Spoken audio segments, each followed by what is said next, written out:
എല്ലാവർക്കും നമസ്കാരം. ഇന്ന് കേരള സ്റ്റേറ്റ് സർവീസ് പെൻഷനേഴ്സ് യൂണിയന്റെ ഭാഗമായിട്ട് അസോസിയേഷന്റെ ഭാഗമായിട്ട് ആരോഗ്യ ബോധവൽക്കരണ ക്ലാസ്സിന് വേണ്ടി എന്നെ ഇവിടെ ക്ഷണിച്ച എൻ്റെ ഏറ്റവും പ്രിയപ്പെട്ട എൻ്റെ ടീച്ചർ ശ്രീ ശശിധരൻ പിള്ള സാറിന് ഞാൻ എൻ്റെ നന്ദി പറയുന്നു. എല്ലാവർക്കും എൻ്റെ ഭീകരമായ നമസ്കാരം. ശശി സാറിനെ പറ്റി പറയുവാണെങ്കിൽ സാർ എൻ്റെ ടീച്ചറാണ്. ഒരു ഗുരു എങ്ങനെ ആയിരിക്കണം എന്നുള്ളതിൻ്റെ ഏറ്റവും വലിയൊരു ഉദാഹരണം. കാരണം എന്നെ സ്കൂൾ തലത്തിൽ ആ ഒരു സമയത്ത് സാർ എന്നെ പഠിപ്പിച്ചിട്ടുണ്ട്. അപ്പോൾ ഒരു ഗുരു ഒരു ഐഡിയൽ ഗുരു എങ്ങനെ ആയിരിക്കണം എന്നുള്ളതിൻ്റെ ഒരു ഉത്തമ ഉദാഹരണമാണ് ശശി സാറ്. കാരണം ഞാൻ പിന്നീട് പല ഹോസ്പിറ്റലിലായാലും പല മെഡിക്കൽ കോളേജിലൊക്കെ പഠിച്ചിട്ടുണ്ടെങ്കിലും ഒരുപാട് ടീച്ചേഴ്സ് നമ്മളെ പഠിപ്പിച്ചിട്ടുണ്ടെങ്കിലും ശശി സാറ് പഠിപ്പിക്കുന്ന ഒരു രീതി എന്ന് വെച്ച് കഴിഞ്ഞാൽ നമ്മുടെ ശശി സാറ് ഒരു കാര്യം പഠിപ്പിച്ചിട്ടുണ്ടെങ്കിൽ അത് നമ്മൾ ഇപ്പോഴും നമുക്ക് സാർ എനിക്ക് തന്നിട്ടുള്ള നോട്ട്സ് ഒക്കെ ഇപ്പോഴും എൻ്റെ കയ്യിൽ ഞാൻ സൂക്ഷിച്ചു വെച്ചിട്ടുണ്ട്. കാരണം സാറ് തന്നെ എഫേർട്ട് ഇട്ട് നോട്ട് എഴുതി സാറിന് അത്രയൊന്നും പഠിപ്പിക്കേണ്ട കാര്യമില്ലായിരുന്നു. എന്നാലും സാർ അത്ര ആത്മാർത്ഥമായിട്ടാണ് സാർ കുട്ടികളെ പഠിപ്പിക്കുന്നത്. സാർ ഇന്നും ഓൺലൈൻ ക്ലാസ്സുകളായാലും ഓഫ്ലൈൻ ക്ലാസ്സുകളായാലും നമ്മൾ സാറിന്റെ വീടിന്റെ പുറത്തുകൂടി പോവുകയാണെങ്കിൽ സാറിന്റെ ക്ലാസ് നമുക്ക് കേൾക്കാനായിട്ട് പറ്റും. അത്ര ആത്മാർത്ഥമായിട്ടാണ് സാറിന്റെ ഒരു ടീച്ചിങ് സൈഡ് എത്രമാത്രം ഇവിടെ ഇരിക്കുന്നവർ കണ്ടിട്ടുണ്ടെന്ന് എനിക്കറിയില്ല. സാറിന്റെ ഒരു ക്ലാസ്സിൽ ഇരിക്കുന്ന ഒരു സ്റ്റുഡന്റിൽ ആയിട്ടിരിക്കുമ്പോൾ മാത്രമേ സാറിന്റെ ഒരു ടീച്ചിങ് സൈഡ് എത്ര വലുതാണ്. സാറിന്റെ പ്രഭാഷണങ്ങളൊക്കെ നമ്മുടെ ആധ്യാത്മിക പ്രഭാഷണമായാലും അതല്ലാതുള്ള പ്രഭാഷണമായാലും സാറിന്റെ റേഡിയോയിലുള്ള ടോക്കായാലും അതല്ല എഴുത്തായാലും ഒക്കെ കണ്ടിട്ടുണ്ടായിരിക്കും. പക്ഷെ സാറിന്റെ ഒരു ടീച്ചിങ് സൈഡ് അത്ര പരിപാവനമായിട്ടുള്ള ഒരു ഇതാണ്. സാറെ പോലുള്ള ടീച്ചേഴ്സ് കാരണമാണ് സാറ് പഠിപ്പിച്ചിട്ടുള്ള എനിക്ക് തോന്നുന്നു മിക്ക സ്റ്റുഡൻസും എന്തായാലും അവരെ ജീവിതത്തിലെ ഉന്നത പദവിയിൽ എത്തിയിട്ടുണ്ടാവും. അത് തീർച്ചയാണ്. കാരണം സാർ അങ്ങനെയുള്ള ഒരു ട്രെയിനിങ് ആണ് എല്ലാ സ്റ്റുഡൻസിനും ആത്മാർത്ഥമായിട്ടാണ്. സാർ ഇപ്പോഴും ഇവിടെ ഇപ്പോൾ ഈ ഒരു ആരോഗ്യ ബോധവൽക്കരണ പ്രോഗ്രാമിന് സാറിന്റെ സ്റ്റുഡൻസ് ആയാലും അറിയാവുന്ന ആൾക്കാരായാലും ഒരുപാട് ഡോക്ടേഴ്സിനെ വിളിക്കാം, സീനിയർ ആയിട്ടുള്ള ഡോക്ടേഴ്സിനെ ഒക്കെ വിളിക്കാം. പക്ഷെ സാറിന്റെ സ്റ്റുഡന്റ് ആയ എന്നെ തന്നെ സാറ് വിളിച്ച് അത് സാർ ഇന്നലെ ഹോസ്പിറ്റലിൽ വന്നിട്ട് എനിക്ക് നോട്ടീസും തന്നു. അതിന്റെ ഒന്നും കാര്യമില്ല. കാരണം ഒരു ഗുരുവിന് മാത്രമേ അവരുടെ ശിഷ്യരോട് അല്ലെങ്കിൽ അവരുടെ സ്റ്റുഡൻസിനോട് ഇത്ര സ്നേഹത്തോടെ അല്ലെങ്കിൽ ഇത്ര ബഹുമാനത്തോടെ ഇത്ര കരുതലോടെ പെരുമാറാൻ ഒരു ഗുരുവിന് മാത്രമേ പറ്റത്തുള്ളൂ. ഇപ്പം എന്നെ കേൾക്കുന്ന ഇവിടെ ഇരിക്കുന്ന പെൻഷനേഴ്സ് യൂണിയനിലെ പെൻഷനേഴ്സ് ആയിട്ടുള്ള എൽഡേഴ്സ് ആയിട്ടുള്ള ആൾക്കാർക്ക് ഇതിലെ ടീച്ചേഴ്സ് ഉണ്ടാവും. ഇതിൽ ടീച്ചേഴ്സ് ഉണ്ടെങ്കിൽ അവർക്ക് മനസ്സിലാവും ഒരു ടീച്ചറിനാണ് അവരുടെ ഒരു സ്റ്റുഡന്റിന്റെ അടുത്ത് ഒരു അസൂയയും, കാരണം നമ്മൾ എത്ര ഉന്നത നിലയിൽ എത്തിയാലും ഒരു അസൂയ മനോഭാവം ഉണ്ടാവാത്തത് എപ്പോഴും ഒരു ടീച്ചറിനാണ്. അതുപോലെ ഞാൻ ഏറെ ബഹുമാനിക്കുന്ന പ്രൊഫഷനാണ് ടീച്ചേഴ്സ് എന്ന് പറയുന്നത്. കാരണം ഒരു ടീച്ചേഴ്സ് ആണ് ഇതിൽ ടീച്ചേഴ്സ് ഉണ്ടാവും. ഒരു ടീച്ചേഴ്സ് ആണ് നമ്മുടെ ഒരു രാജ്യത്തിന്റെ ഭാവി തീരുമാനിക്കുന്ന സ്റ്റുഡൻസിനെ വാർത്തെടുക്കുന്ന ടീച്ചേഴ്സാണ്. കാരണം അവരെയാണ് നമ്മൾ റോൾ മോഡലായിട്ട്. എനിക്കൊക്കെ ശശി സാർ റോൾ മോഡൽ തന്നെയായിരുന്നു. ഞാൻ പലപ്പോഴും വിചാരിച്ചിട്ടുണ്ട് അങ്ങനെ ഒരു പഠിപ്പിക്കാൻ അവസരം കിട്ടുവാണെങ്കിൽ ശശി സാർ പഠിപ്പിക്കുന്ന പോലെ പഠിപ്പിക്കണം. ഞാൻ ഒരു ഇൻട്രൊഡക്ഷനോടുകൂടി ഈ ആരോഗ്യ ബോധവൽക്കരണ ക്ലാസ് ആരംഭിക്കുകയാണ്. ആദ്യം നമുക്ക് ബ്രെയിനിൽ നിന്ന് തന്നെ തുടങ്ങാം. ഒരു 30 മിനിറ്റ്സേ ഉള്ളൂ. 30 മിനിറ്റ്സിൽ ഞാൻ ഓൾമോസ്റ്റ് പറ്റുന്ന പോലെ ഓർഗൻസും അതിന്റെ ഡിസീസും ഒന്ന് കവർ ചെയ്യാൻ നോക്കാം. അപ്പം ആ ബ്രെയിനിൽ നിങ്ങൾ എല്ലാവരും കേട്ടിട്ടുണ്ടാവും വയസ്സാവുന്ന അല്ലെങ്കിൽ പ്രായം കൂടുന്തോറും ഉണ്ടാവുന്ന ഒരു അസുഖമാണ് ഡിമെൻഷ്യ അല്ലെങ്കിൽ ഓർമ്മക്കുറവ്. അപ്പോൾ ഈ ഡിമെൻഷ്യ എന്ന് പറയുന്നത് അത് വലിയൊരു അസുഖമല്ല. അതൊരു വയസ്സാവുന്ന ഒരു പ്രോസസ് വെച്ചിട്ട് ബോഡിയിലെ ബ്രെയിനിലെ ഏജിങ് നടക്കുന്ന വെച്ചിട്ട് സ്വാഭാവികമായിട്ട് ഉണ്ടാവുന്നതാണ് ഡിമെൻഷ്യ. അപ്പോൾ ഈ ഡിമെൻഷ്യ ഉണ്ടാവുമെന്ന് വെച്ചാൽ എല്ലാവർക്കും മിക്കവരും 90% എൽഡേഴ്സിനും ഡിമെൻഷ്യ ഉണ്ടാവുന്നതാണ്. നമുക്കത് എങ്ങനെ പ്രിവെന്റ് ചെയ്യാമെന്നുള്ള കാര്യത്തെ പറ്റി ഞാൻ പറയാം. ഈ ഡിമെൻഷ്യ ഇപ്പം ഇവിടെ ഇരിക്കുന്ന ആളുകൾ എല്ലാവരും എന്ന് വെച്ച് കഴിഞ്ഞാൽ ഓരോരോ പോസ്റ്റിങ്ങളിൽ ഇരുന്ന് അങ്ങനെ നമ്മുടെ സ്റ്റേറ്റിൽ ജോലി ചെയ്തിട്ടാണെങ്കിലും അങ്ങനെ അവർ ഇൻഡയറക്ട്ലി രാജ്യത്തിന്റെ പുരോഗതിക്ക് വേണ്ടി പ്രവർത്തിച്ച ആൾക്കാരാണ്. അപ്പൊ എല്ലാവരും അവരുടെ യങ് ആയിട്ടിരിക്കുന്ന ഏജിൽ വളരെ ആക്റ്റീവ് ആയിട്ടുള്ള ആൾക്കാരായിരുന്നു. അപ്പം ഈ ഡിമെൻഷ്യ എന്ന് പറയുന്ന അസുഖം ആക്റ്റീവ് ആയിട്ടുള്ള ആൾക്കാർ നമ്മളിപ്പം ഏതെങ്കിലും ഒരു ഏജ് ഗ്രൂപ്പിലായിരിക്കുന്ന സമയത്ത് വളരെ ആക്റ്റീവ് ആയിട്ട് ഇരിക്കുകയാണെങ്കിൽ ഡിമെൻഷ്യ ഉണ്ടാവാനുള്ള ചാൻസസ് കുറവാണ്. ഒന്നും ചെയ്യാതിരിക്കുന്നതിനെക്കാട്ടും നമ്മൾ എന്തെങ്കിലും പ്രവർത്തനങ്ങളിൽ ഇടപെട്ടിട്ടുണ്ടോ അല്ലെങ്കിൽ ഇപ്പോഴും നമ്മൾ എന്തെങ്കിലും പ്രവർത്തനങ്ങൾ ചെയ്യുന്നുണ്ടോ, അങ്ങനെ നമ്മൾ ആക്റ്റീവ് ആയിട്ട് ഇരിക്കുന്നത്. ഇപ്പം നിങ്ങൾ എല്ലാവരും കൂടി ഇരിക്കുന്ന ഒരു അസോസിയേഷന്റെ ഭാഗമാണ്, എപ്പോഴെങ്കിലും ഒക്കെ ഒരു മീറ്റിംഗിൽ വരുന്നുണ്ടായിരിക്കും. അങ്ങനെ ആക്റ്റീവായിട്ട് ഏത് പ്രായത്തിൽ ഇരുന്നാലും ഈ ഡിമെൻഷ്യ വരാനുള്ള ചാൻസസ് കുറവാണ്.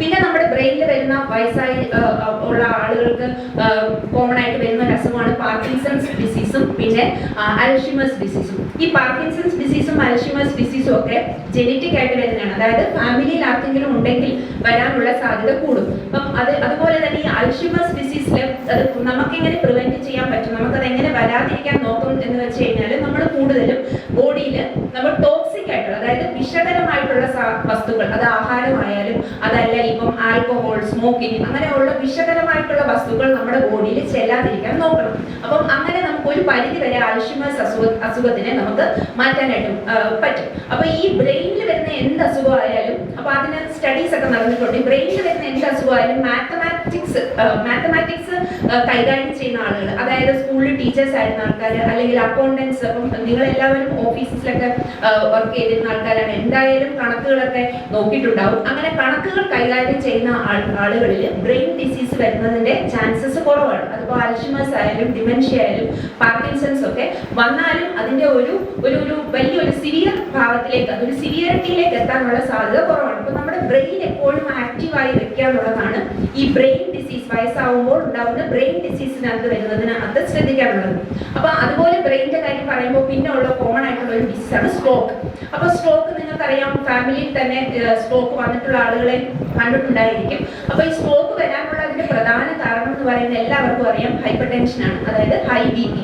അപ്പോൾ ഈ ഹൈ ബി പി ഇവിടെ ഇരിക്കുന്ന മിക്കവർക്കും ബ്ലഡ് പ്രഷർ കൂടുതലായിരിക്കും. അപ്പൊ ഈ ബ്ലഡ് പ്രഷർ ഉള്ളവർ ശ്രദ്ധിക്കാനുള്ളതെന്ന് വെച്ച് കഴിഞ്ഞാൽ ഇതിന് ടെൻഷൻ അടിക്കേണ്ട കാര്യമില്ല. നമ്മളൊരു ടാബ്ലറ്റ്, നിങ്ങൾക്ക് ഒരു ഡോക്ടർ തന്നിട്ടുള്ള ടാബ്ലറ്റിൽ നമ്മൾ ആ ബ്ലഡ് പ്രഷർ മെയിൻറ്റെയിൻ ചെയ്ത് പോവുകയാണെന്നുണ്ടെങ്കിൽ സ്ട്രോക്ക് അല്ലെങ്കിൽ ഹാർട്ട് അറ്റാക്കിന് വേറെയും ഫാക്ടേഴ്സ് ഉണ്ട്, എന്നാലും സ്ട്രോക്ക് പോലുള്ള അസുഖങ്ങൾ നമുക്ക് വരാതിരിക്കാനായിട്ട് പറ്റും. അപ്പം ഞാൻ ഈ പറയുന്ന ഈ ബ്രെയിനിൽ റിലേറ്റഡ് ആയിട്ടുള്ള എല്ലാ അസുഖങ്ങളും, ഓൾമോസ്റ്റ് എല്ലാ അസുഖങ്ങളും നമ്മൾ എത്രത്തോളം ആക്റ്റീവ് ആയിരിക്കുന്നോ, അതായത് നമ്മൾ മെന്റലി ഫിസിക്കലി, ഇപ്പോ ഈ പെൻഷനേഴ്സ് ആയിട്ട് വിളിക്കുന്ന ആൾക്കാർക്ക് നിങ്ങൾക്ക് ഹോബീസ് ആയിട്ട് ഒരുപാട് കാര്യങ്ങൾ വീട്ടിൽ ചെയ്യാൻ പറ്റും. അപ്പൊ അതിനകത്ത് ഇപ്പൊ ഈ ഗാർഡനിങ്, അതായത് ചെടികളുമായിട്ട് കൂടുതൽ സമയം സ്പെൻഡ് ചെയ്യുന്ന ആൾക്കാർ, അല്ലെങ്കിൽ കൃഷിയുമായിട്ട് സമയം സ്പെൻഡ് ചെയ്യുന്ന ആൾക്കാർ, നമ്മളെപ്പോഴും നേച്ചറുമായിട്ട്, അതായത് പ്രകൃതിയുമായിട്ട് ചേർന്നിട്ട് നമ്മളൊരു പ്രവൃത്തി ചെയ്യുവാണെങ്കിൽ അത് നമ്മൾക്ക് കൂടുതൽ സന്തോഷം, അതായത് മാനസികമായിട്ടും ശാരീരികമായിട്ടും കൂടുതൽ സന്തോഷം ലഭിക്കുന്ന ഒരു പ്രോസസ്സാണ് നമ്മൾ നേച്ചറുമായിട്ട്.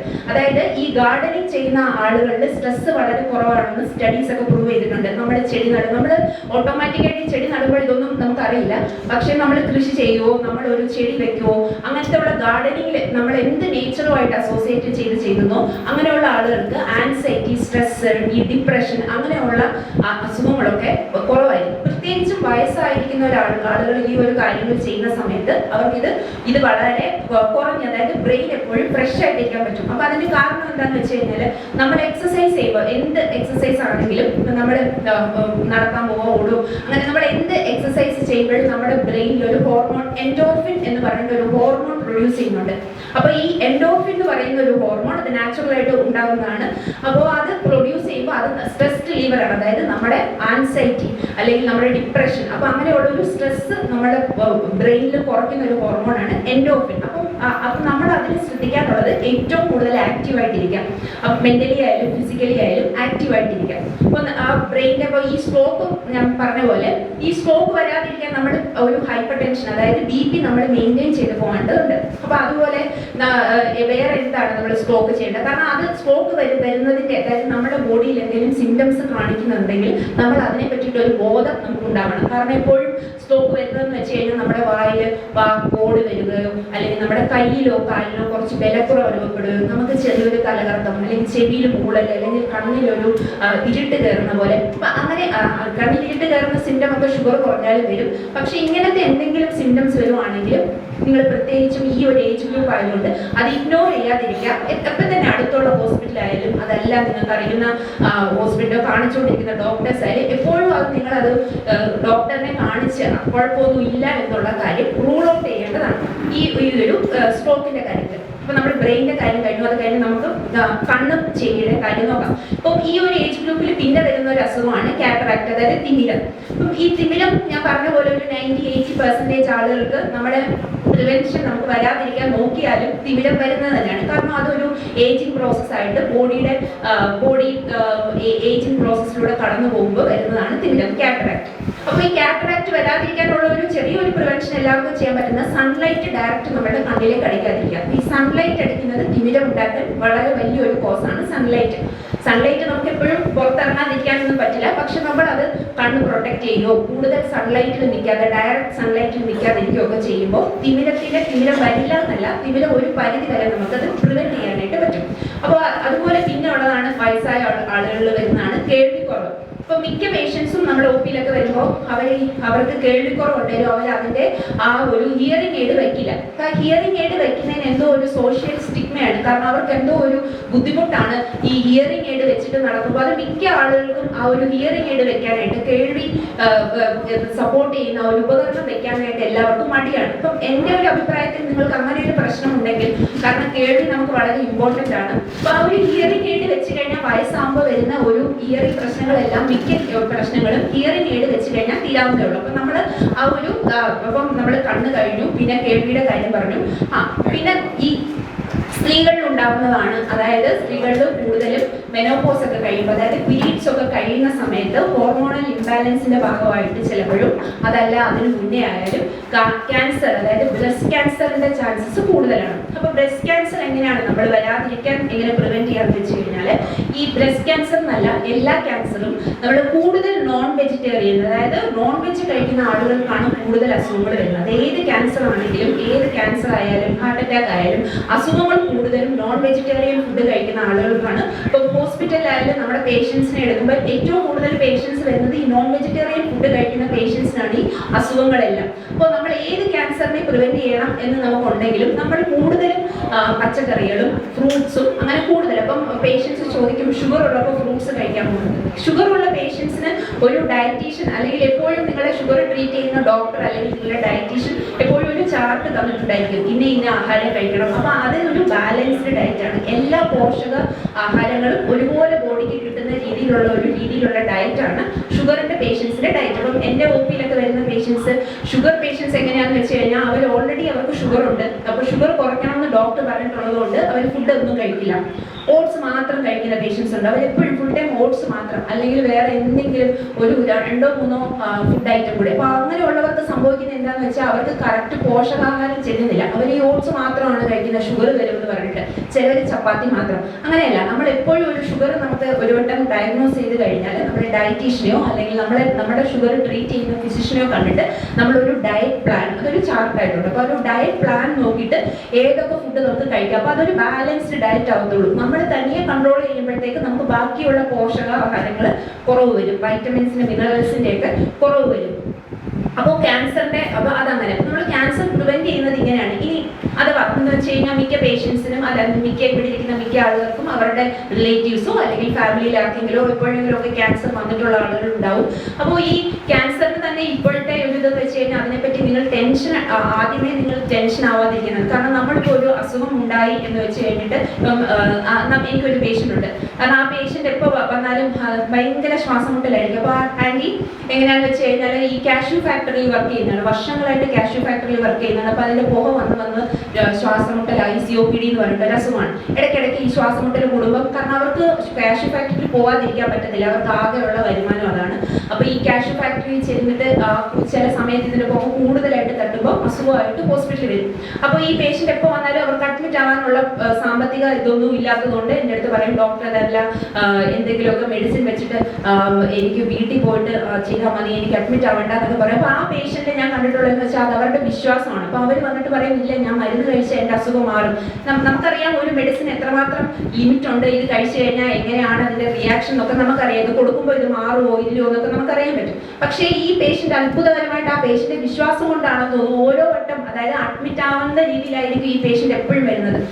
എപ്പം അങ്ങനെ വന്നാലും ഈ ഒരു വിശ്വാസത്തിന്റെ പേരിൽ, അതായത് അവരുടെ സ്വന്തം വിശ്വാസം, അവരുടെ പ്രാർത്ഥനയാണോ, അവരുടെ വിശ്വാസമാണോ, ആ വിശ്വാസത്തിന്റെ പേരിലാണ് ആ ഒരു അസുഖം 50% മാറുന്നത്. അപ്പൊ അത് ഞാൻ പറയാൻ കാരണം, നമുക്കൊരു വിശ്വാസം ഉണ്ടാവണം. നമുക്ക് എന്തെങ്കിലും ഒരു അസുഖം വന്നിട്ടുണ്ടെന്നുണ്ടെങ്കിൽ നമ്മൾ തീരെ മെന്റലി ഡൗൺ ആവാൻ പാടില്ല. നമുക്കൊരു അസുഖം വന്നു, ഡയഗ്നോസ് ചെയ്തു, കാരണം എന്ന് വെച്ച് നമ്മൾ അതിനെപ്പറ്റി മാത്രം ആലോചിച്ച് വേറെ ഒന്നും ചെയ്യാതെ അതിനെപ്പറ്റി മാത്രം ആലോചിച്ച് ഇന്ന് കഴിഞ്ഞാൽ നമ്മൾ കൂടുതൽ ബോഡി വീക്ക് ആവത്തുള്ളൂ. അതൊരു സൈക്കോളജിക്കൽ ഇമ്പാക്റ്റ് ആണ്.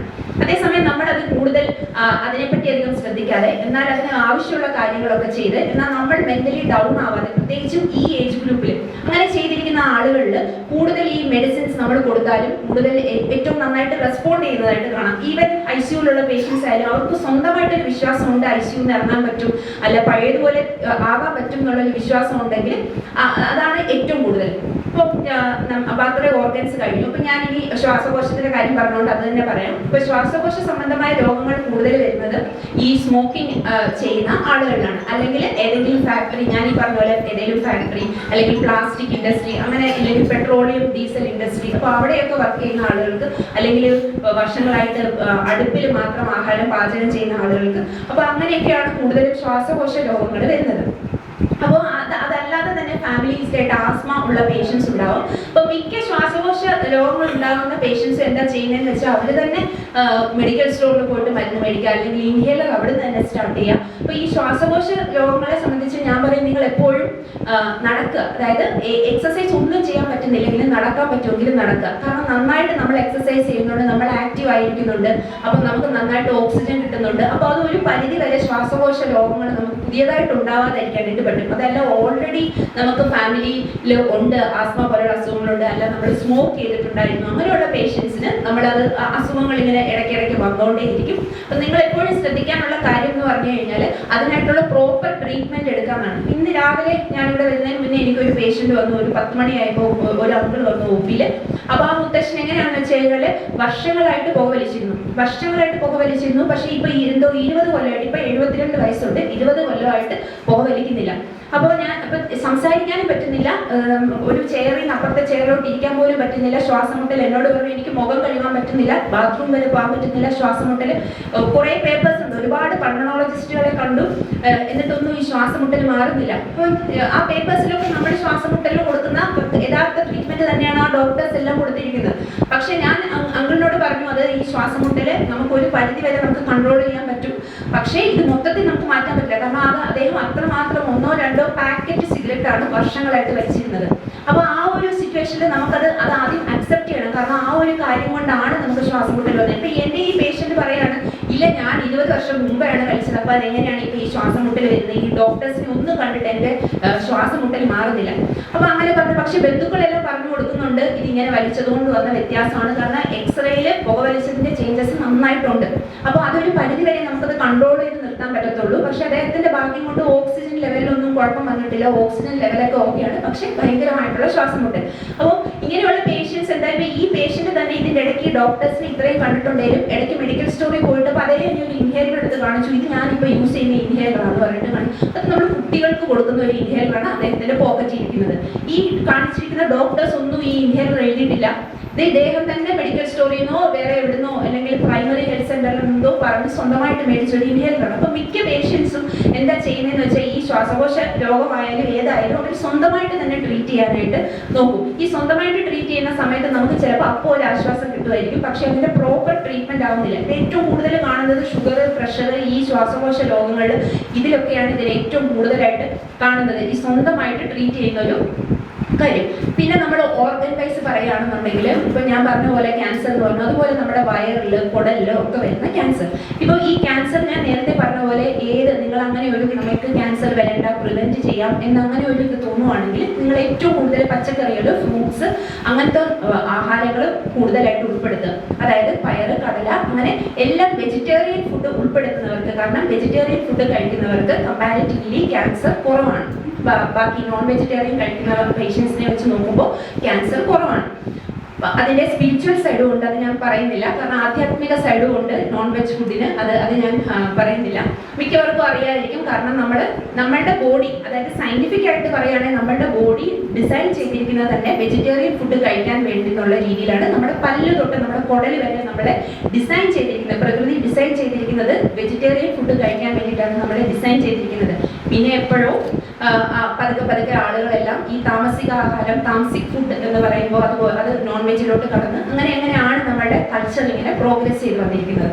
അപ്പോൾ പിന്നെ നമ്മളൊരു അസുഖത്തെ പറ്റി പറയുകയാണെങ്കിൽ നമ്മുടെ ഓസ്റ്റിയോപോറോസിസ്, അതായത് ബോൺ, അതായത് എല്ലുകളുടെ തേയ്മാനം മിക്ക ആളുകൾക്കും ഉണ്ടാകുന്ന കാര്യമാണ്. അത് ഏജ്, ചിലവർക്ക് ചെറിയ പ്രായത്തിലേ വരും, ചിലർക്ക് ഇച്ചിരി കുറച്ച് ഏജ് കഴിഞ്ഞിട്ട് വരും. അപ്പോൾ ഈ എല്ലുകളുടെ തേയ്മാനം അല്ലെങ്കിൽ സ്പോണ്ടിലോസിസ് ഒക്കെ ഉള്ള പേഷ്യൻസിന് അതവർക്ക് നടക്കുന്നതും ഒക്കെ വളരെ ബുദ്ധിമുട്ടാണ്. അപ്പം അവരോടും എന്താണെന്ന് വെച്ച് കഴിഞ്ഞാൽ അവരും ഏതെങ്കിലും ഒരു ഡോക്ടറിനെ, അതായത് ഓർത്തോ ഡോക്ടറിനെ കണ്ടുകൊണ്ടിരിക്കുന്ന ആളുകളായിരിക്കും. മിക്ക പേഷ്യൻസും എന്ത് ചെയ്യുന്നു വെച്ചാൽ കുറച്ച് നാൾ ഡോക്ടറെ കാണും, അത് കഴിഞ്ഞ് പിന്നെ പോകത്തില്ല. അവർ ഈ എന്തെങ്കിലും നീ ജോയിന്റ് സർജറി എന്തെങ്കിലും പറഞ്ഞു കഴിഞ്ഞാൽ പിന്നെ അങ്ങോട്ട് പോകത്തില്ല. അപ്പോൾ ഇത് ഇരുന്ന് കൂടി കൂടി പിന്നെ തീരെ നടക്കാൻ പറ്റാതാവും. അപ്പം ബോണുകളുടെ ഒരു അസുഖം അല്ലെങ്കിൽ ബോണുകളുടെ തേയ്മാനം എന്ന് പറയുന്നത് അതും ഇതുപോലെ ഏജ് പോകും തോറും വരുന്ന നാച്ചുറലായിട്ട് ബോഡിക്ക് ഉണ്ടാവുന്ന ഒരു കാര്യമാണ്. അപ്പൊ അത് ഉണ്ടാവാതിരിക്കാൻ നമുക്കതിനെ എങ്ങനെ ഉണ്ടാവാണ്ടിരിക്കാൻ നമുക്ക് പറ്റില്ല എങ്കിലും എങ്ങനെ നമുക്ക് അതിന്റെ കാഠിന്യം കുറയ്ക്കാമെന്ന് വെച്ച് കഴിഞ്ഞാൽ വെയിറ്റ് ആണ്. അതായത് ഒരു പ്രോപ്പർ വെയിറ്റ് മെയിൻറ്റെയിൻ ചെയ്യാം. ഇപ്പം അതായത് നമ്മൾ ഒരു വെയിറ്റ് നമുക്ക് ആ ഒരു ഹൈറ്റിനനുസരിച്ച് അല്ലെങ്കിൽ ഏജിനനുസരിച്ചുള്ള വെയിറ്റ് ഈ ഒരു വയസ്സാവുന്ന സമയത്ത് യങ്ങായിട്ടിരിക്കുമ്പോഴല്ല, ഒരു വയസ്സാവുന്ന ഒരു 50 years അല്ലെങ്കിൽ 60 years ഒക്കെ കഴിയുമ്പോൾ ആ ഒരു വെയിറ്റ് എപ്പോഴും മെയിൻറ്റെയിൻ ചെയ്യാം. കാരണം നമ്മൾ ഓവർ വെയിറ്റ് ആണെങ്കിൽ നമ്മുടെ കാലിന് അത് താങ്ങാൻ പറ്റില്ല. അപ്പൊ മുട്ടിന്റെ ജോയിന്റിന് കൂടുതൽ പ്രഷർ ആയിരിക്കും. അപ്പൊ അങ്ങനെ കൂടുതൽ തേയ്മാനം കൂടും. അപ്പോൾ നമ്മൾ ഈ വെയിറ്റിന്റെ വേറൊരു കാര്യം എന്ന് പറയുമ്പോൾ നമ്മളിപ്പോൾ ഏത് അസുഖമായാലും പേഷ്യൻസ് ഹോസ്പിറ്റലിൽ അഡ്മിറ്റ് ആകുമ്പോൾ കണ്ടിട്ടുള്ളത് വെയിറ്റ് കൂടുതലുള്ള ഒരു പേഷ്യന്റും അതല്ല നോർമൽ വെയിറ്റ് ഉള്ള ഒരു പേഷ്യന്റും എന്തെങ്കിലും ഒരു സിവിയർ ഡിസീസ് ആയിട്ട് ഹോസ്പിറ്റലിൽ അഡ്മിറ്റ് ആവുകയാണ്. അപ്പൊ ഞാൻ എൻ്റെ ഉദാഹരണം പറയാനായിട്ട് ഞാൻ PG ചെയ്യുന്ന സമയത്തായിരുന്നു കോവിഡ് സ്റ്റാർട്ട് ചെയ്തത്. അപ്പോൾ ഞങ്ങൾക്ക് അറ്റ് എ ടൈം ഒരു കോവിഡ് ICU തന്നെ പല ICUവിൽ ഓരോ 8 മണിക്കൂർ കഴിയുമ്പോൾ വേറെ ICU വെച്ചിട്ട് അങ്ങനെ ഫുൾ ഡേ ഈ 24 hours ഇങ്ങനെ ഒരു റെസ്റ്റ് ഇല്ലാത്ത ഡ്യൂട്ടി ഇങ്ങനെ വന്നുകൊണ്ടിരിക്കുന്ന സമയത്ത് പല പേഷ്യൻസും വെന്റിലേറ്ററിലായിരിക്കും. വെന്റിലേറ്ററിലല്ലാത്ത വെന്റിലേറ്ററിന്റെ തൊട്ട് താഴെയുള്ള NIV മെഷീനിലുള്ള പേഷ്യൻസ് ഉണ്ടാവും. അപ്പം നമ്മൾ എക്സ്പെക്ട് ചെയ്യാത്ത, കാരണം അത്ര സിവിയർ കോവിഡ് ആയിട്ട് വന്നിട്ടുള്ള പേഷ്യൻസ് ഉണ്ടാവും. പക്ഷെ അവരെങ്ങനെയോ അത്ഭുതകരമായിട്ട് രക്ഷപ്പെടുന്നത് കാണാം. പക്ഷെ എന്നാൽ നമ്മൾ രക്ഷപ്പെടും എന്ന് നമുക്ക് പ്രതീക്ഷയുള്ള പേഷ്യൻസ് രക്ഷപ്പെടാതിരുന്നിട്ട് ഉള്ളതും കാണാം. അപ്പൊ അതിനകത്ത് നമ്മൾ നോക്കുമ്പോൾ ഈ വെയിറ്റ് ഓവർ വെയിറ്റ് ആയിട്ടുള്ള പേഷ്യൻസിനെ നമുക്ക് ഏത് ഡിസീസ് ആയാലും തിരിച്ചു കൊണ്ടുവരാൻ പാടാണ്. കാരണം അവരുടെ ബോഡി മരുന്നിനോട് റെസ്പോണ്ട് ചെയ്യുന്ന പോലെ അല്ല നോർമൽ വെയിറ്റ് അല്ലെങ്കിൽ അധികം വെയിറ്റ് ഇല്ലാത്ത ആളുകളുടെ ബോഡി റെസ്പോൺസ് ഉണ്ടാകുന്നത്. വെയിറ്റ് കൂടിയ ഒരാൾക്ക് ഇപ്പൊ ഷുഗർ ആണെങ്കിലും ഏത് വലിയ അസുഖമാണെങ്കിലും ചെറിയ അസുഖം വന്നാലും ആ ഒരു വെയിറ്റ് കൂടുന്ന അവരുടെ ബോഡിയിൽ നമുക്ക് ട്രീറ്റ് ചെയ്ത് മാറ്റാനായിട്ട് വളരെ പാടായിരിക്കും, അല്ലെങ്കിൽ ബുദ്ധിമുട്ടായിരിക്കും. വെയിറ്റ് കൂടുതലാകുമ്പോൾ അസുഖം ബോഡി റെസ്പോണ്ട് ചെയ്യാനും വളരെ പാടായിരിക്കും. അപ്പം നമ്മൾ എപ്പോഴും ഒരു നോർമൽ വെയിറ്റ് അല്ലെങ്കിൽ ആരോഗ്യകരമായിട്ടുള്ള ഒരു വെയിറ്റ് മെയിൻറ്റെയിൻ ചെയ്ത് പോകണം. അപ്പം അതിനുവേണ്ടി പെട്ടെന്ന് ഫുഡ് കുറയ്ക്കുക അങ്ങനെയൊന്നും അല്ല പറയുന്നത്. ഏറ്റവും നല്ല എക്സസൈസ് എന്ന് പറഞ്ഞു കഴിഞ്ഞാൽ നടക്കുക എന്നുള്ളതാണ്. ഞാൻ പറഞ്ഞ പോലെ നടക്കുന്നതിന്റെ ഗുണങ്ങളെ പറ്റിയിട്ട് ഒരുപാട് സ്റ്റഡീസ് നടന്നിട്ടുണ്ട്. നിങ്ങൾ നെറ്റിലൊക്കെ സെർച്ച് ചെയ്താൽ കാണും. ഈ നടക്കുന്ന ആളുകൾക്ക് വളരെ ഫിസിക്കലി വളരെ നല്ല നല്ല ഗുണങ്ങളാണ് നടക്കുമ്പോൾ കിട്ടുന്നത്. കാരണം നടക്കുന്നത് നമ്മുടെ ബ്രെയിന് നല്ലതാണ്, ഹാർട്ടിന് നല്ലതാണ്, ലങ്സിന് നല്ലതാണ്, ബോഡിയിലെ എല്ലാ ഓർഗൻസും നടക്കുന്ന എക്സസൈസ് വളരെ നല്ലതാണ്. അതുപോലെ നമ്മുടെ മെന്റലി പറയുകയാണെങ്കിൽ ഞാൻ നേരത്തെ പറഞ്ഞ പോലെ സ്ട്രെസ്, ഡിപ്രഷൻ, ആൻസൈറ്റി അങ്ങനെയുള്ള മാനസിക പിരിമുറുക്കങ്ങൾ ഒന്നും ഉണ്ടാവാതിരിക്കാൻ വേണ്ടിയിട്ട് എന്നും നടക്കുന്ന ഒരാൾക്ക് കമ്പാരിറ്റീവ്ലി ടെൻഷനും ഡിപ്രഷനും ഒക്കെ കുറവായിരിക്കും. എന്നും നടക്കുന്ന മുത്തശ്ശികളൊക്കെ നിങ്ങൾ കണ്ടിട്ടുണ്ടായിരിക്കും. അപ്പൊ അവർക്ക് കമ്പാരിറ്റീവ്ലി ഒരു മെന്റലി അവർ വളരെ സന്തോഷമായിട്ടായിരിക്കും ഇരിക്കുന്നത്. അപ്പം ആ ഓർഗൻസ് കഴിഞ്ഞ് ഇനി അടുത്തൊരു എന്താ പറയുക ഓസ്റ്റിയോപോറോസിന്റെ കാര്യം പറഞ്ഞു. പിന്നെ നമ്മൾ ഈ ഒരു ഏജ് ഗ്രൂപ്പിൽ വരുന്നതാണ് എല്ലാവർക്കും ഒരു ലോൺലിനെസ് അല്ലെ, അതായത് ഒറ്റയ്ക്കായി പോകുന്നുണ്ടോ, അതായത് ഒറ്റപ്പെടുന്ന ഒരു അവസ്ഥ. അത് ഈ ഏജ് ഇപ്പൊ നമ്മുടെ വീട്ടിൽ എത്ര പേരുണ്ടെങ്കിലും ഈ ഒരു ഏജ് ഗ്രൂപ്പിൽ നമുക്കത് ഫീൽ ചെയ്യുന്നതാണ്. ആ ഒറ്റപ്പെടൽ ഫീൽ ചെയ്യുന്നത് ആ ഒരു ഏജിന്റെ ഭാഗമായിട്ട് അല്ലെങ്കിൽ ഒരു വാർദ്ധക്യത്തിന്റെ ഭാഗമായിട്ട് ഫീൽ ചെയ്യുന്നതാണ് ഈ ലോൺലിനെസ് അല്ലെങ്കിൽ ഈ ഒറ്റപ്പെടൽ എന്ന് പറയുന്നത്. അപ്പൊ അതിനെപ്പറ്റി വളരെ ടെൻഷനൊന്നും അടിക്കേണ്ട കാര്യമില്ല. ഞാൻ ഈ പറഞ്ഞ പോലെ അങ്ങനെ ഒരു ലോൺലിനെസ് ഫീൽ ചെയ്യുന്ന സമയത്ത് നമുക്ക് കൂടുതൽ അസുഖം വരാനുള്ള സാധ്യതകൾ ഉണ്ടാവും. അപ്പൊ നമ്മൾ എന്താ ചെയ്യേണ്ടത്? കാരണം എല്ലാവർക്കും ഇവിടെ ഇരിക്കുന്ന എല്ലാവർക്കും ഓരോരോ ഹോബീസ് ഉണ്ടാവും. നേരത്തെ ചെയ്തിരുന്നതോ അല്ലെങ്കിൽ ഈ സമയങ്ങളിൽ എന്തെങ്കിലും കാര്യം ചെയ്യാൻ ഇഷ്ടപ്പെട്ട് തുടങ്ങിയതോ അതല്ല നേരത്തെ നിങ്ങൾക്ക് ജോലി ഒക്കെ ഉള്ളത് കൊണ്ട് ചെയ്യാൻ പറ്റാതായിട്ടുള്ള കാര്യങ്ങളോ നേരത്തെ നിങ്ങൾക്ക് പാഷൻ ആയിട്ടുള്ള എന്തെങ്കിലുമൊക്കെ കാര്യങ്ങളുണ്ടാവും, ഹോബികളുണ്ടാവും. ചിലർ എഴുതുമായിരിക്കും, ചിലർ നേരത്തെ അങ്കിൾ പാടിയ പോലെ പാടുമായിരിക്കും, ചിലർ പുസ്തകങ്ങൾ വായിക്കുമായിരിക്കും, അല്ലെങ്കിൽ ചിലർ ഇതുപോലെ ക്ലാസ്സസ് എടുക്കുമായിരിക്കും. അങ്ങനെ ടീച്ചേഴ്സ് ആയിരിക്കും, ക്ലാസ്സസ് എടുക്കുമായിരിക്കും. അപ്പൊ നിങ്ങൾക്ക് എന്താണോ ചെയ്യാൻ ഇഷ്ടമുള്ള കാര്യം, ആർക്കെങ്കിലും എന്തെങ്കിലുമൊക്കെ ചെയ്യാൻ ഇഷ്ടമുള്ള കാര്യമാണ്. ഇനി ഒന്നും ഇല്ല എന്നുണ്ടെങ്കിൽ ചിലർക്കൊക്കെ ഇപ്പം TV കാണുന്ന ഒരുപാട് ആളുകൾ ഉണ്ടാവും. അവർ കാണുന്ന പ്രത്യേക ഏതെങ്കിലും നല്ല പ്രോഗ്രാംസ് കാണും. അതായത് ഞാൻ പറയുന്നത് ഈ സീരിയൽ പോലത്തെ കാര്യമല്ല, വളരെ ഹാപ്പി ആയിട്ടുള്ള പ്രോഗ്രാംസ് ഉണ്ടാവും. എന്താ വെച്ച് കഴിഞ്ഞാൽ ഇന്ന് നമ്മൾ കണ്ടു കഴിയുമ്പോൾ നമുക്കൊരു സന്തോഷം, നെക്സ്റ്റ് ഡേ നമ്മൾ വീണ്ടും ആ എപ്പിസോഡ് കാണുന്നു. അപ്പോൾ അങ്ങനെയുള്ള ഏതെങ്കിലും ഒരു കാര്യം എപ്പോഴും ചെയ്തുകൊണ്ടിരിക്കണം. നമുക്ക് എന്താണോ ഇഷ്ടം ഇഷ്ടം ആ ഒരു കാര്യം ചെയ്തുകൊണ്ടിരിക്കണം. ചിലർക്ക് നടത്താനായിരിക്കും, ഒരുപാട് ആളുകളെ കണ്ട് സംസാരിക്കുന്നതായിരിക്കും ഇഷ്ടം, ചിലർക്ക് പുസ്തകങ്ങൾ വായിക്കുന്നതായിരിക്കും ഇഷ്ടം, ചിലർക്ക് എഴുതാനായിരിക്കും, പാട്ട് കേൾക്കാനായിരിക്കും. നിങ്ങൾക്ക് എന്താണോ ഇഷ്ടം അങ്ങനത്തെ ഉള്ള ഒരു നിങ്ങളുടെ ഹോബീസ് എപ്പോഴും നിങ്ങൾ അത് ചെയ്തുകൊണ്ടിരിക്കാനായിട്ട്, കാരണം അത് കളയരുത്. അപ്പോൾ ആ ഒരു ലോൺലിനെസ് ഉണ്ടാകത്തില്ല, ഒറ്റപ്പെടൽ ഉണ്ടാവില്ല. നിങ്ങൾക്ക് ഇഷ്ടമുള്ള കാര്യം ഒരു സൈഡിൽ കൂടെ ചെയ്തുകൊണ്ടിരിക്കുന്നു, ബാക്കിയുള്ളവരുടെ കാര്യങ്ങളെ പറ്റി അധികം ആലോചിക്കുന്നില്ല. അപ്പൊ നിങ്ങളുടെ സമയം പോകുന്നത് നിങ്ങൾക്കറിയാം. നിങ്ങൾ എപ്പോഴും എൻഗേജ്ഡ് ആയിട്ടിരിക്കും, അല്ലെങ്കിൽ ആക്റ്റീവ് ആയിട്ടിരിക്കും. ചിലർക്ക് എവിടെയെങ്കിലും ഇപ്പം എന്ന് വെച്ച് കഴിഞ്ഞാൽ ഇപ്പൊ സ്പിരിച്വലി നമ്മൾ ഏത് മതത്തിൽ വിശ്വസിക്കുന്ന ആൾക്കാരാണെങ്കിലും അമ്പലത്തിലോ പള്ളിയിലോ മോസ്കിലോ ഒക്കെ പോകുമ്പോൾ അവർക്കൊരു സന്തോഷം ഉണ്ടാവും. അപ്പൊ അങ്ങനെ ശീലമുള്ളവർ അത് കളയരുത്. നിങ്ങൾക്ക് എത്ര വയ്യായ്മ തോന്നുവാണെങ്കിലും നിങ്ങൾ അത് തന്നെ ചെയ്യാം. കാരണം എന്നും നിങ്ങൾ അത് ചെയ്യുന്ന സമയത്ത് നിങ്ങൾക്കത് ആക്റ്റീവായിട്ടിരിക്കാനായിട്ട് സാധിക്കും. കാരണം നമ്മൾ ഈ ആക്ടിവിറ്റി കുറയുമ്പോഴാണ് നമുക്ക് ലോൺലിനെസ് കൂടുതലായിട്ട് വരുന്നത്. ഇപ്പം എൻ്റെ അടുത്ത് തന്നെ പേഷ്യൻസ് വരാറുണ്ട്. അവർ പറയും വീട്ടിൽ വേറെ ഒന്നും ചെയ്യാനില്ല, അവർക്ക് സാമ്പത്തികമായിട്ട് പ്രശ്നങ്ങളൊന്നുമില്ല, അവരുടെ മക്കളൊക്കെ ജോലിയൊക്കെ ആയിട്ട് പോയി, പക്ഷെ എപ്പോഴും തനിയിരിക്കുന്ന സമയത്ത് ഭയങ്കര ലോൺലിനെസ് ആണ് എന്ന് പറയുന്ന പേഷ്യൻസ് ഉണ്ട്. അതിന് നിങ്ങളൊരു അവസരം കൊടുക്കരുത്. ഞാൻ ഈ പറയുന്ന പോലെ ഏത് പ്രവൃത്തിയാണോ നിങ്ങൾക്ക് ചെയ്യാൻ ഇഷ്ടം, ചിലർക്ക് പത്രം വായിക്കുന്നതും ഇഷ്ടമായിരിക്കും. അപ്പൊ നിങ്ങൾ ആ ഒരു ദിവസം, കാരണം നിങ്ങൾ എല്ലാ ദിവസവും എണീക്കുമ്പോൾ ഇന്ന് എനിക്ക് ഇന്ന കാര്യങ്ങൾ ചെയ്യാനുണ്ട് എന്നുള്ള ഒരു ഇതുണ്ടെങ്കിൽ നിങ്ങൾക്ക് എല്ലാ ദിവസവും എണീക്കുമ്പോൾ ഒരു എനർജി കാണും. കാരണം ഇന്ന് എണീറ്റിട്ട് ഒന്നും ചെയ്യാനില്ലെങ്കിൽ നമുക്ക് തന്നെ ഒരു ക്ഷീണം തോന്നും. ഇന്ന് ഇനിയിപ്പോൾ ഒന്നും ചെയ്യാനില്ല എന്ന് പറയുമ്പോൾ അത് ബോഡിയുടെ ഓട്ടോമാറ്റിക് റെസ്പോൺസ് ആണ്. ഒന്നും ചെയ്യാനില്ലെങ്കിൽ ഒരു ക്ഷീണം നമുക്ക് എന്തായാലും ഉണ്ടാവും. കാരണം നമുക്കിപ്പം നമ്മൾ ഓൾറെഡി ഞാൻ ഈ പറഞ്ഞ പോലെ ഏതെങ്കിലും ഒരു പ്രോഗ്രാം റെഗുലർ ആയിട്ട് കണ്ടുകൊണ്ടിരിക്കുന്ന ആളുകൾ മൊബൈലിലായാലും യൂട്യൂബിലായാലും അതല്ല ഏതെങ്കിലും ബുക്ക് വായിച്ചുകൊണ്ടിരിക്കുകയാണ്, അല്ലെങ്കിൽ ഇതുപോലെ എന്തെങ്കിലുമൊക്കെ അസോസിയേഷന്റെ ഭാഗമായിട്ട് മീറ്റിംഗ് ഒക്കെ ഉണ്ട്. ഇപ്പൊ ശശി സാറൊക്കെ എന്ന് പറഞ്ഞാൽ ഭയങ്കര ആക്റ്റീവാണ് സാറിന് ഇപ്പം ഇവിടെ ഇപ്പൊ ഈ സമ്മേളനം അതല്ലെങ്കിൽ സാറിന് ക്ലാസ്സസ് കാണും, സാറിന് മീറ്റിംഗ്സ് കാണും. അപ്പൊ അങ്ങനെ ഓരോ കാര്യങ്ങൾ ചെയ്യാറുണ്ടെന്നുണ്ടെങ്കിൽ ആ ഒരു നമ്മൾ ഭയങ്കര ആക്റ്റീവ് ആയിരിക്കും, ലോൺലിനെസ് ഉണ്ടാകത്തില്ല. അപ്പോൾ ഈ വാർദ്ധക്യ ഇതിലെ ഈ ഒരു സമയത്ത് വരുന്ന ഈ കാര്യങ്ങളാണ് ഞാൻ പറഞ്ഞത്. പിന്നെ ഇപ്പൊ ഇവിടെ ഇരിക്കുന്ന ആളുകളെ സംബന്ധിച്ച് നമ്മുടെ DYSP സാർ പറഞ്ഞ പോലെ എല്ലാവരും പെൻഷനേഴ്സ് ആണ്. അപ്പൊ അതൊരു വലിയ അഡ്വാൻറ്റേജ് ആണ്. കാരണം നമ്മൾ ഫിനാൻഷ്യലി ഇൻഡിപെൻഡന്റ് ആയിട്ടുള്ള, നിങ്ങൾക്ക് വേറെ ആരെയും നിങ്ങൾക്ക് ഡിപ്പെൻഡ് ചെയ്യേണ്ട, കാരണം അതൊന്നും ഇല്ലാത്ത ആളുകളുണ്ട്. അവരോട് നമ്മളൊരു ഹോസ്പിറ്റലിൽ വരുമ്പോൾ തന്നെ അഡ്മിറ്റ് ആവാൻ പറഞ്ഞു കഴിഞ്ഞാൽ അവർക്ക് സാമ്പത്തിക ബുദ്ധിമുട്ടാണ്, ആരോട് ചോദിക്കും. പക്ഷെ നിങ്ങൾക്കൊന്നും അതിന്റെ കാര്യമില്ല. കാരണം എനിക്ക് തോന്നുന്നു കേരള സ്റ്റേറ്റ് പെൻഷനേഴ്സിന് എല്ലാവർക്കും മെഡിസപ്പ് ഉണ്ട്. മെഡിസപ്പ് എനിക്ക് തോന്നുന്നു മിക്ക ഹോസ്പിറ്റലുകളിലും മെഡിസപ്പ് സൗകര്യമുണ്ട്. അപ്പോൾ അത് നിങ്ങളുടെ ഭാഗ്യമാണ്. അതെന്തോ ഒരു ദൈവാനുഗ്രഹം, നിങ്ങൾ രാജ്യത്തിന് വേണ്ടി ചെയ്ത വല്ലാതെ വലിയ സംഭാവന, അല്ലെങ്കിൽ രാജ്യ പുരോഗതിക്ക് വേണ്ടി നിങ്ങൾ നേരത്തെ ആക്റ്റീവായിരുന്ന സമയത്ത് നിങ്ങൾ പ്രവർത്തിച്ചതിന്റെ ഭാഗമായിട്ട് നിങ്ങൾക്കുള്ളതാണ് ആ ഒരു മെഡിസപ്പ്. അപ്പൊ അങ്ങനെയുള്ള സമയത്ത് നിങ്ങൾക്കതൊരു വളരെ വലിയ കാര്യമാണ്. കാരണം ഇതൊന്നും ഇല്ലാത്ത പേഷ്യൻസ് ഹോസ്പിറ്റലിൽ വരുമോ, അവർക്ക് വയ്യായ്മ വരുമോ ചെയ്തു കഴിഞ്ഞാൽ അവർക്കുണ്ടാവുന്ന ഒരു രീതിയിലല്ല നമ്മളിപ്പോൾ ഒരു പെൻഷനേഴ്സിന് അസുഖം വന്നു കഴിഞ്ഞു. അപ്പൊ നിങ്ങൾക്ക് അതിനുള്ള ഒരു പ്രിവിലേജ് ഉണ്ട്. അതായത് എല്ലാ കാര്യങ്ങളും നിങ്ങൾക്ക് തന്നെ തീരുമാനിക്കാം, നിങ്ങൾ ഫിനാൻഷ്യലി ഇൻഡിപെൻഡന്റ് ആണ്. അപ്പൊ ഞാൻ പറഞ്ഞ പോലെ ഇഷ്ടമുള്ള കാര്യങ്ങൾ ചെയ്യാനായിട്ടും സമയം കണ്ടെത്തുക. അപ്പൊ ഈ ലോൺലിനെസ് എന്ന് പറഞ്ഞിട്ടുള്ള ഒരു ഇത് മാറും. അപ്പൊ ഞാൻ ഈ ഓർഗൻസ് പറഞ്ഞു വന്നതിൽ ഇമ്പോർട്ടന്റ് കാര്യം വിട്ടുപോയി. അതായത് നമ്മുടെ പല്ലുകൾ, അതായത് നമ്മുടെ വയസ്സാവുന്ന സമയത്ത് നമ്മുടെ പല്ലുകളുടെ ആരോഗ്യം പൊതുവെ കുറവായിരിക്കും, പല്ലുകൾക്ക് കേടുവരും, ഇതൊക്കെ സ്വാഭാവികമായിട്ട് സംഭവിക്കുന്നതാണ്. അപ്പോൾ മിക്ക പേഷ്യൻസും ഇഗ്നോർ ചെയ്യുന്ന ഒരു കാര്യത്തെ പറ്റി പറയാം. നമ്മൾ കൂടുതൽ പേഷ്യൻസിൽ കാണുന്നതാണ്, നമ്മുടെ ഏതെങ്കിലും പല്ലിന് എന്തെങ്കിലും കേട് പറ്റുമോ, പല്ല് മുറിഞ്ഞു പോവുകയൊക്കെ ചെയ്ത് കഴിഞ്ഞാൽ പല്ല് നമ്മുടെ നാക്കിൽ തട്ടിയിട്ട് നാക്ക് മുറിഞ്ഞുകൊണ്ടിരിക്കും. അപ്പോൾ ഇപ്പോൾ തന്നെ ഒരു 1-2 പേഷ്യൻസ് ആയി ഈ അടുത്ത്. അപ്പോൾ ഈ പേഷ്യൻസ് എന്ത് ചെയ്യുമെന്ന് വെച്ച് കഴിഞ്ഞാൽ ഈ പല്ല് കൊണ്ട് നാവിൽ തട്ടിക്കൊണ്ടിരിക്കുന്നത് നമുക്ക് ആദ്യമൊക്കെ ഫീൽ ചെയ്യും, നാവ് വേദനിക്കുന്ന പോലെ തോന്നും. കുറച്ച് നാൾ കഴിഞ്ഞ് അത് ഫീൽ ചെയ്യാതിരിക്കും. അപ്പൊ അങ്ങനെയുള്ള സിറ്റുവേഷൻസ് നിങ്ങൾ വരാതിരിക്കാനായിട്ട് മാക്സിമം നോക്കണം. അങ്ങനെ പല്ലിന്റെ ആരോഗ്യം വളരെ നന്നായിട്ട്, കാരണം ഈ പല്ല് ഏതെങ്കിലും മുറിഞ്ഞിരിക്കുകയോ അല്ലെങ്കിൽ പല്ലിന്റെ അറ്റം നിങ്ങൾ എപ്പോഴെങ്കിലും റൂട്ട് കനാലോ അങ്ങനെ എന്തെങ്കിലുമൊക്കെ പ്രൊസീജിയർ ചെയ്യുന്ന സമയത്ത് പല്ല് എങ്ങനെയെങ്കിലും അതായത് കണ്ടിന്യൂസ് ആയിട്ട് നാവിൽ തട്ടിക്കൊണ്ടിരിക്കുന്ന ഏതെങ്കിലും ഒരു സ്ഥലം ഉണ്ടെന്നുണ്ടെങ്കിൽ അത് ക്യാൻസർ ആവാനുള്ള ചാൻസസ് വളരെ കുറവാണ്. വളരെ പെട്ടെന്നായിരിക്കും ആ നാവിലെ ക്യാൻസർ ഉണ്ടാവുന്നത്.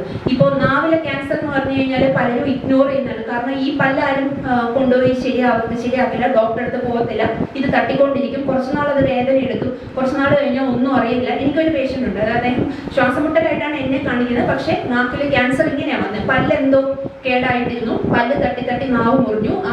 എൻ്റെ പേഷ്യൻ്റ് വിചാരിച്ചു കുഴപ്പമില്ല, കുറച്ചുനാൾ കഴിഞ്ഞ് ഒന്നും അറിയാനില്ലായിരുന്നു. പിന്നെ അവസാനം വേറെ വയറുവേദന എന്തോ ആയിട്ട് മെഡിക്കൽ കോളേജിൽ പോയപ്പോഴാണ് ലിവറിൽ ക്യാൻസർ ആണെന്ന് പറഞ്ഞത്. അപ്പൊ ലിവറിലെ ക്യാൻസർ എവിടെ നിന്ന് വന്നു എന്ന് നോക്കി അവർ പെറ്റ് സ്കാൻ ഒക്കെ എടുത്ത് നോക്കിയപ്പോഴാണ് ഇത് നാവെന്നാണ് വന്നത്. വന്നേക്കുന്നത്. അതായത് നാക്കിൽ നിന്ന് ലിവറിലോട്ട് പോയി. സാധാരണ നാവിൽ ക്യാൻസർ വരുന്ന സമയത്ത് ലങ്സിലോട്ട് പെട്ടെന്ന് പോകും, പെട്ടെന്ന് ലങ്സിലോട്ട് പോകും, ലങ്സിൽ നിന്ന് ലിവറിൽ പോകും, പിന്നെ ബോണിലുണ്ടാവും, എല്ലുകളിലും ഉണ്ടാവും. അപ്പം ഈ പല്ലിന്റെ ആരോഗ്യം വളരെ ശ്രദ്ധിക്കണം. കാരണം ഇപ്പോൾ പല്ല് അങ്ങനെ കേടായിട്ടുള്ള പല്ലെടുത്ത് മാറ്റിയാലും പല്ലില്ലെങ്കിലും കുഴപ്പമില്ല, പക്ഷെ ആ പല്ല് നിങ്ങളുടെ നാവിൽ തട്ടാതിരിക്കാനായിട്ട് ശ്രദ്ധിക്കണം. കാരണം അത് വളരെ പെട്ടെന്ന് സ്പ്രെഡ് ആവുന്ന ഒരു ക്യാൻസറാണ്.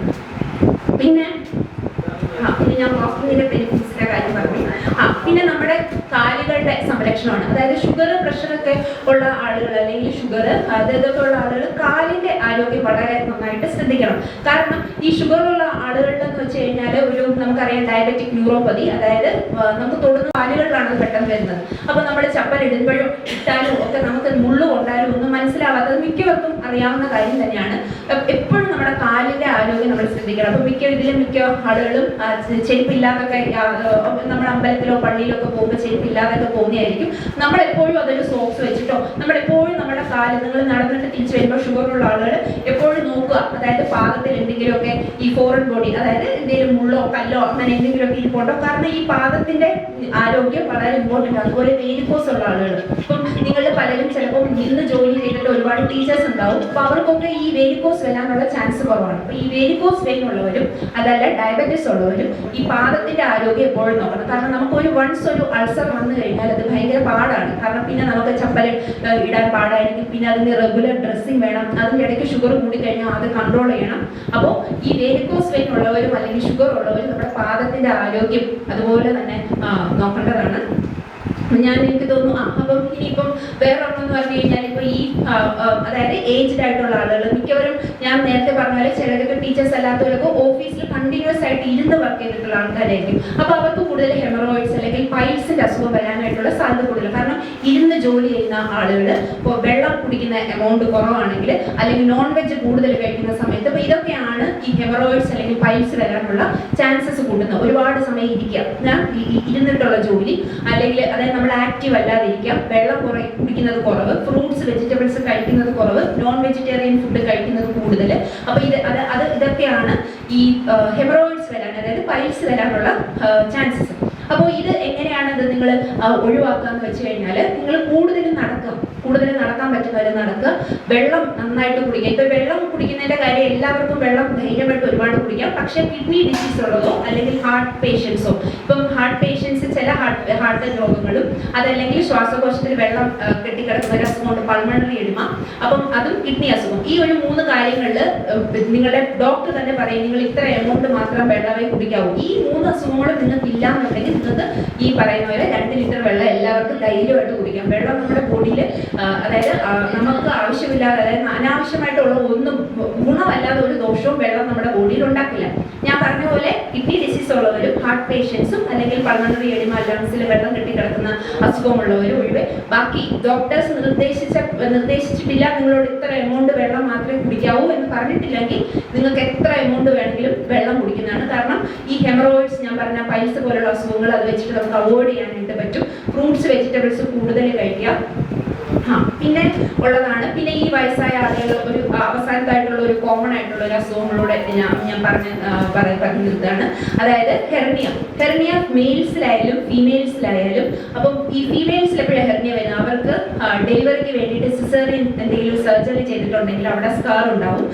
അതല്ലെങ്കിൽ യൂട്രസ് റിമൂവ് ചെയ്തിട്ടുണ്ട് അല്ലെങ്കിൽ അബ്ഡോമിനിൽ എന്തെങ്കിലുമൊക്കെ സർജറി ചെയ്തിട്ടുണ്ടെങ്കിൽ അവിടെ സ്കാർ ഉണ്ടാവും. അപ്പൊ ഈ സ്കാർ ഉള്ള പേഷ്യൻസ് മിക്കവാറും ഈ മുത്തശ്ശിമാരൊക്കെയാണ്, അവർ വെയിറ്റ് ഒക്കെ എടുക്കും, അവര് ബക്കറ്റൊക്കെ എടുക്കും, ആവശ്യമില്ലാതെ ആവശ്യമുള്ളപ്പോഴൊക്കെ വെയിറ്റ് ഒക്കെ എടുക്കും. അപ്പൊ അവർ ഈ വെയിറ്റ് ഒന്നും എടുക്കാൻ പാടില്ല. കാരണം അവർക്ക് ഈ സ്കാർ പ്രത്യേകിച്ചും ഈ ഡെലിവറി ഒക്കെ കഴിയുമ്പോഴത്തേക്കിനും, ഡെലിവറി നോർമൽ ആണെങ്കിലും അല്ലെങ്കിലും ഈ അബ്ഡോമിനൽ മസിൽസ് വയസ്സാവുന്ന സമയത്ത് അത് വളരെ വീക്ക് ആയിരിക്കും, അതിന്റെ ശക്തി കുറവായിരിക്കും. അബ്ഡോമിനൽ മസിൽസ്, നമ്മുടെ വയറിന്റെ മുകളിലുള്ള മസിൽസിന്റെ ശക്തി കുറവായിരിക്കും. അപ്പൊ നമ്മൾ അതിന്റെ മുകളിലൂടെ വെയിറ്റ് എടുക്കുക, ഒരുപാട് വെയിറ്റ് എടുക്കുക, അങ്ങനെയുള്ള ഭാരപ്പെട്ട കാര്യങ്ങളൊക്കെ ചെയ്യുന്ന സമയത്ത് ഈ മസിൽസ് കൂടുതൽ വീക്കായിട്ട് ഹെർണിയ ഉണ്ടാകാനുള്ള ചാൻസസ് കൂടുതലാണ്. അപ്പം മെയിൽസിൽ എങ്ങനെയാണ് വരുന്നത്? മെയിൽസിൽ ഇപ്പോൾ സർജറി ചെയ്തിട്ടുണ്ടെങ്കിലും അങ്ങനെ സ്കാർ വഴിയാണ് മെയിൽസിൽ വരുന്നത്. ഇനി അഥവാ സർജറി ഒന്നും ചെയ്തിട്ടില്ലെങ്കിലും ഈ വെയിറ്റ്, അതായത് ഒരുപാട് കാലം ഇങ്ങനെ വെയിറ്റ് എടുക്കുക, ചിലർ ഈ കണ്ടിന്യൂസ് ആയിട്ട് ബക്കറ്റ് എന്നും വെള്ളം ഭാരത്തോടുകൂടി തൂക്കിയെടുക്കുന്ന ആളുകളുണ്ടാവും. അപ്പം അങ്ങനെയുള്ള ആളുകൾക്കാണ് മെയിൽസിൽ ഈ ഹെർണിയ വരുന്നത്. അപ്പൊ അത് നിങ്ങൾ ഈ ഒരു ഏജിൽ അങ്ങനത്തെ ഉള്ള കാര്യങ്ങളൊന്നും ചെയ്യാതെ ശ്രദ്ധിക്കുക. എന്ന് വെച്ചാൽ വെയിറ്റ് എടുക്കുന്നത് എന്ന് പറയുന്നത് ആക്റ്റീവായിട്ടിരിക്കുന്ന കാര്യമാണ്. പക്ഷെ അത് ഉണ്ടാക്കും. അതുകൊണ്ട് നിങ്ങൾ ആക്റ്റീവായിട്ടിരിക്കാൻ വേണ്ടി വെയിറ്റ് റേസിംഗ് ചെയ്യുന്ന കാര്യമല്ലാതെ വേറെ എല്ലാ ആക്ടിവിറ്റീസും ചെയ്യാവുന്നതാണ്. പക്ഷെ വെയിറ്റ് നിങ്ങൾ മാക്സിമം അവോയ്ഡ് ചെയ്യുക.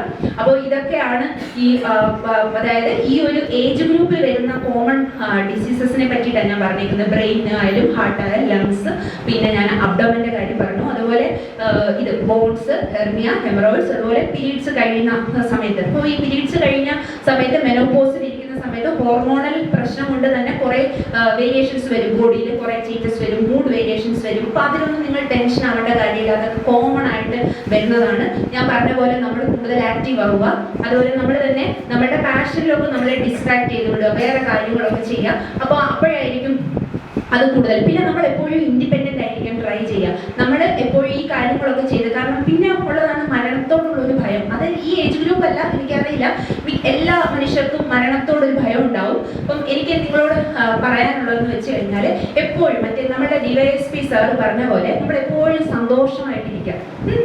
അപ്പം ഭഗവത്ഗീതയിലെ ഭഗവാൻ അർജുൻ്റെ അടുത്ത് പറയുന്നുണ്ട്, എപ്പോഴും സന്തോഷമായിട്ടിരിക്കുന്ന, അതായത് സംതൃപ്തിയോടുകൂടി എപ്പോഴും സന്തോഷമായിട്ടിരിക്കുന്ന, ഒന്നും ആവശ്യപ്പെടാത്ത ഭക്തനെ എനിക്ക് വളരെ പ്രിയപ്പെട്ടതാണെന്ന് പറയുന്നുണ്ട്. അത് ഞാൻ ഒരു സ്പിരിച്വൽ ടോക്ക് അല്ല, എന്നാലും ഞാൻ പറഞ്ഞതേ ഉള്ളൂ. അപ്പം എപ്പോഴും സന്തോഷമായിട്ടിരിക്കുക. എങ്ങനെയാണ് എപ്പോഴും സന്തോഷമായിട്ടിരിക്കുക? നിങ്ങൾ ഓൾറെഡി ഓർക്കണം, നിങ്ങൾക്ക് ഇപ്പം നിങ്ങൾ വളരെ അനുഗ്രഹീതരായിട്ടുള്ള ആളുകളാണ്. കാരണം നിങ്ങൾ, ഞാൻ പറഞ്ഞ പോലെ, രാജ്യത്തിന് വേണ്ടി വളരെ നല്ല പ്രവൃത്തി ചെയ്ത് വളരെ അഭിമാനത്തോടു കൂടി പെൻഷനായിട്ട് ഇരിക്കുന്ന ആളുകളാണ് ഇവിടെ ഉള്ളവരെല്ലാവരും. അപ്പോൾ നിങ്ങൾ ഫിനാൻഷ്യലി ഇൻഡിപെൻഡൻ്റ് ആണ്. നിങ്ങൾ അത്രയ്ക്ക് നന്നായിട്ട് പഠിച്ച് നേടിയ ജോലിയാണ്. നിങ്ങൾ വളരെ എഡ്യൂക്കേഷണലി, നിങ്ങൾ ഇന്റലക്ച്വലി വളരെ മുന്നിൽ നിൽക്കുന്ന ആളുകളാണ്. അപ്പോൾ നിങ്ങൾ അതിനകത്ത് എപ്പോഴും സന്തോഷമായിട്ടിരിക്കുക, ഒരു സംതൃപ്തിയായിട്ടിരിക്കുക. ഈ സന്തോഷം കൂടുന്തോറും നമ്മളുടെ അസുഖങ്ങൾ കുറയും. ഈ സന്തോഷത്തോടു കൂടി ഇരിക്കുന്ന സമയത്ത് നിങ്ങളുടെ മരണവും വളരെ ഈസി ആയിരിക്കും. നിങ്ങൾ ആ മരണത്തെ പറ്റിയിട്ടുള്ളൊരു ഭയം നിങ്ങൾക്ക് വേണ്ട. നിങ്ങളെപ്പോഴും മരണത്തെ പറ്റി ഭയക്കുന്ന ആളുകളുണ്ടോ എന്ന് എനിക്കറിയില്ല, പക്ഷേ മിക്ക പേഷ്യൻസും ഈ ഒരു ഏജ് ഗ്രൂപ്പിൽ വരുമ്പോൾ അവർക്ക് മരണത്തോടൊരു ഭയമാണ്.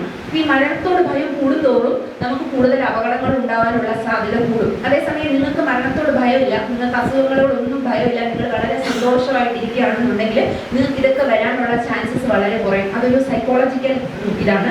അപ്പോൾ അതിനകത്ത് നിങ്ങൾ സന്തോഷകരമായിട്ടിരിക്കുകയാണെങ്കിൽ നിങ്ങൾക്ക് എപ്പോഴും സന്തോഷം തന്നെയായിരിക്കും. നമ്മൾ കൂടുതൽ പേടിക്കുകയാണെന്നുണ്ടെങ്കിൽ, നമ്മളൊരു കാര്യത്തെ പറ്റി ഒരുപാട് പേടിക്കുകയാണെങ്കിൽ ആ കാര്യമായിരിക്കും സംഭവിക്കാൻ പറ്റും. അപ്പോൾ നിങ്ങളിങ്ങനെ സന്തോഷകരമായിട്ടും സംതൃപ്തിയോട് കൂടി ഇരിക്കുന്ന ആളുകൾക്ക് മരണവും വളരെ ഈസി ആയിരിക്കും. അപ്പോൾ നിങ്ങൾ മരണത്തെ പറ്റിയിട്ടൊന്നും ചിന്തിക്കേണ്ട കാര്യമേ ഇല്ല. കാരണം നമ്മുടെ കയ്യിലല്ലാത്ത കാര്യം നമ്മൾ ചിന്തിച്ചിട്ട് കാര്യമില്ല.